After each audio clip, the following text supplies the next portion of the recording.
Welcome to the Explainer. All right, let's talk about stock charts. You look at one and what do you see? Probably just a jumble of red and green lines, right? A total mess? Well, today that's going to change. We're going to crack the code on this visual language so you can learn to read the charts, spot those key supply and demand zones, and, ultimately make much smarter trading decisions. Okay, so take a look at this. To most people, yeah, it's just chaos. But what if I told you it's actually a language? And believe it or not, by the end of this, you're going to be well on your way to actually reading it. It's not just random noise, it's a story about a constant fight between buyers and sellers. And our job? It's to learn how to read that story. But before we even touch the charts, before we learn a single pattern, we've got to get one thing straight. There's a fundamental rule to this whole game. And spoiler alert, it has nothing to do with being right all the time. It's all about, well, the math of survival. This right here, this quote is everything. It's the key to the whole mindset you need. So many people think trading is about having some kind of crystal ball, But the pros, they're not trying to be perfect. They're just focused on the math and on surviving their mistakes so they can be there for the big wins. So what's this magic math? It boils down to this one simple ratio, 5-to-1. This isn't just some random number, folks. It's like a trader's secret weapon. It's a whole philosophy that lets you be profitable even if you're wrong a lot. Let me break it down for you. Imagine you only risk $1 for the chance to make 5. Think about that. You could be wrong 4 times in a row, lose $4, then be right just once, make $5, and you're still ahead. You don't need to be right 80% of the time. Heck, even if you're only right 30 or 40% of the time with this kind of math, you can be consistently profitable. Now that is the game we're playing. All right, so we've got our mathematical armor on. Now, let's get to the fun part, learning the actual language of the charts. It's time to turn those crazy bars into a story we can understand. See, at its core, a chart is just telling a story of a constant, epic battle between buyers and sellers. Every single one of those little candles is like a snapshot from the front lines. And the cool thing is, these battles aren't random. They create these predictable areas, these zones, that give us massive clues about where the price might be headed next.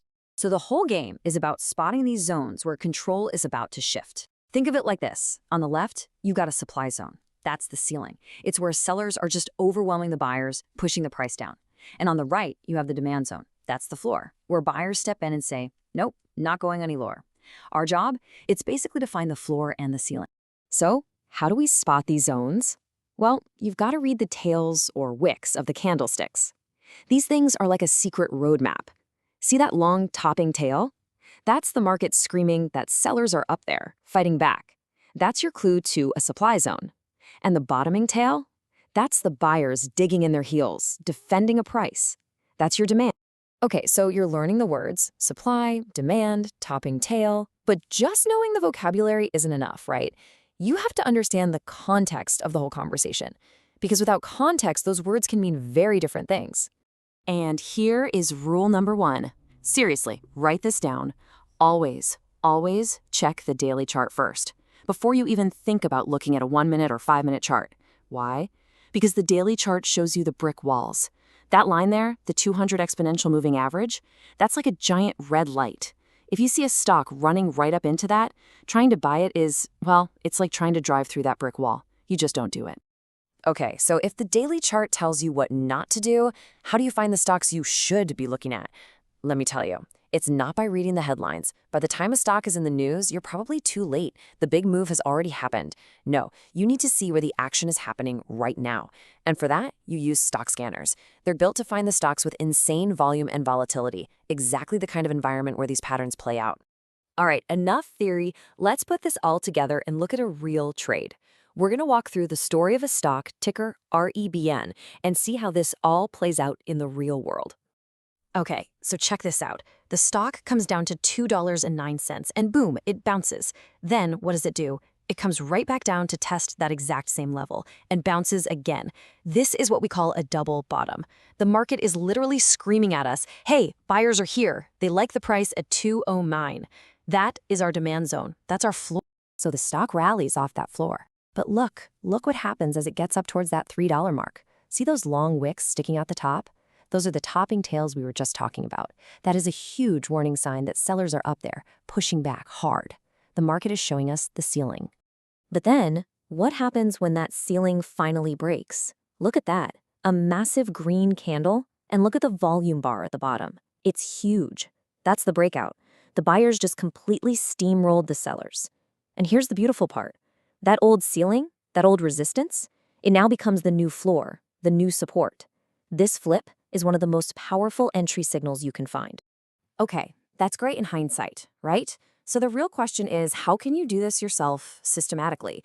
It's not about randomly looking at charts and guessing. It's about having a repeatable process, a workflow. And here it is, a simple 5-step workflow. You start big with the daily chart to make sure you're not driving into a wall. Then you check the 5-minute chart for a clear trend. Then you zoom in to the 1-minute chart and wait for a small pullback. You draw your demand zone, you enter near that support level, and you immediately set your stop loss. See? It's a process, a checklist that takes you from the big picture all the way down to your exact entry, making sure you've covered your bases before you put a single dollar at risk. But I gotta give you a crucial reality check here. And this is super important. The market is not a perfect, precise machine. These zones we're drawing, they're areas. They're not exact to the penny.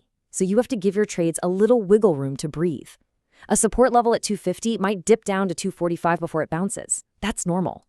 But if the price just slices right through your zone like it's not even there, you have to be ready to admit you're wrong, take the small loss, and get out. So are you ready? Are you ready to stop seeing all that noise and start actually visualizing the market's language?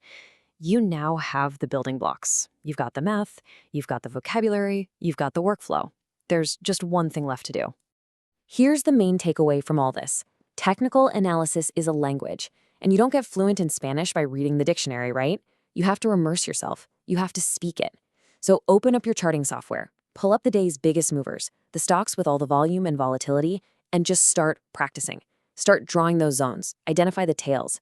That is the only way you're going to turn all this knowledge into an actual profitable skill.